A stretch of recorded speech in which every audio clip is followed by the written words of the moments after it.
At dahil nga sa government shutdown na ito ng Amerika, dismayado ang maraming mamamayan dito. Bukod daw sa marami ang pansamantalang hindi makakasahod, malaki pa ang magiging epekto nito sa ekonomiya.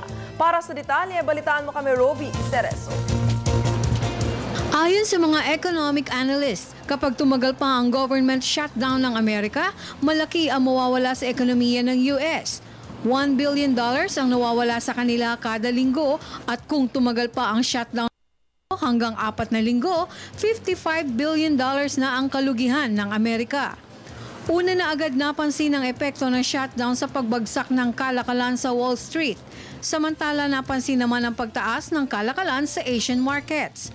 Tumaas ng 28.92 points ang Nikkei Index ng Japan, habang ang South Korea naman ay 1.91 points. Naniniwala kasi ang mga namumuhunan sa Asian market na ang deadlock na ito sa US Congress ay nangangahulugang hindi muna magbabawas ang Amerika ng kanilang stimulus program. At ito ang nagpapataas ng kanilang stock market. Sa nangyaring shutdown, tinatayang may 800,000 mga kawani ng pamahalaan ang hindi makakasahod. Kabilang na dito ang ilang mambabatas at White House officials. May ilang mga government officials naman na makakasahod, ngunit dahil sa simpatya sa kapwa-trabahador na hindi makakakuha ng sweldo, hindi rin nila tatanggapin ang kanilang sahod. Ang iba naman ay ibabawas at ipamamahagi ang sahod at ang ilan naman ay idodonate sa charity ang nakuhang sweldo.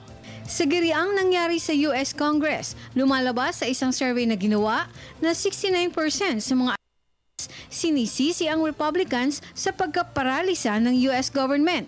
Samantalang 58% naman ang sinisisi ang Democrats na ayon sa mga mamamayan dito ay parang mga spoiled kids ang dalawang partido dahil sa pagmamatigasan nito na maipasa ang kanilang budget. Para sa Telebisyon ng Bayan, ito si Roby Cerezo.